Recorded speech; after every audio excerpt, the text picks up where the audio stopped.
18% અને 18% આમ બે સ્લેબ જે જીએસટી નો છે તે 22 સપ્ટેમ્બરથી લાગુ આ નવો સ્લેબ પડશે અને ખૂબ જ મહત્વની આ અપડેટ અત્યારે નાણામંત્રી નિર્મલા સીતારમણ આપી રહ્યા છે। આપણી સાથે મારા સહયોગી યશ પણ ફોન લાઈન પર જોડાયા છે। યશ, ખૂબ જ મોટી જાહેરાત અને મોદી સરકારનો ખૂબ જ મોટો જીએસટી ને લઈને નિર્ણય।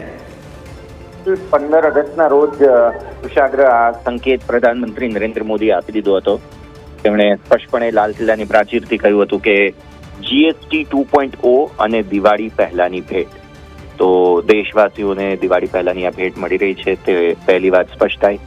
બીજો મુદ્દો, જે ટેક્સ સ્લેબ છે તેની અંદર બહુ મોટા પરિવર્તન અત્યારે કરવામાં આવી રહ્યા છે।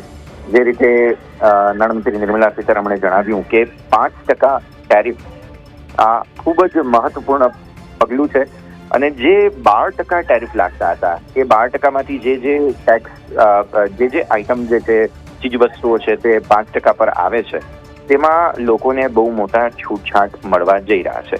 અને આપણે જણાવીએ કે આ જીએસટી જ્યારે આવ્યું એટલે કે લોકો સમક્ષ રજૂ થયું ત્યારથી લઈને અત્યાર સુધીમાં સૌથી મોટું પરિવર્તન છે તેમ આપણે કહી શકીએ। એટલે આ જીએસટી 2.0 એટલા માટે જ કહેવામાં આવે છે કારણ કે જીએસટી લાગુ થયું ત્યારબાદ આ સૌથી મોટું પરિવર્તન છે અને એટલા માટે જ ગણી શકાય। તો જુઓ તો ખાસ પનીર વગેરે જે છે ડેરી પ્રોડક્ટ્સ તે હવે 5% જીએસટીમાં આવી ગયા છે। હેર ઓઇલ છે, સાબુ, શેમ્પૂ આવી ચીજ વસ્તુઓ છે તે હવે 5% જીએસટી સ્લેબમાં આવી ગયા છે। એટલે આ બધી સસ્તી થવા જઈ રહી છે ચીજ વસ્તુઓ, જે ખૂબ જ મોટી વાત ગણી શકાય। અને જે આ ચીજ વસ્તુ એવી હતી કે જેના પર 12% જીએસટી લાગતો હતો, હવે 5% જીએસટી ને કારણે તેને જે સામાન્ય માણસ છે, જે દેશનો નાગરિક છે, તેને ટેક્સ બાબતે અને ચીજ વસ્તુઓની કિંમત બાબતે રાહત મળશે।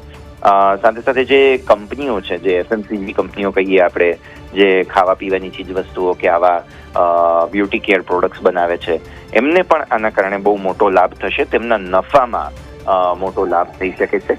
એટલે એ પણ ખૂબ મોટો નિર્ણય આપણે જરૂરથી ગણવો જોઈએ। જીએસટી 5% જે છે તે ચોકલેટ છે, સોસ છે, ખાવા પીવાની ચીજ વસ્તુઓમાંથી નમકીન જે આપણે કહીએ, આ બધી ચીજ વસ્તુઓ હવે 5% જીએસટીમાં આવી જશે, જે ખૂબ જ મોટું પરિવર્તન ગણવામાં આવી રહ્યું છે।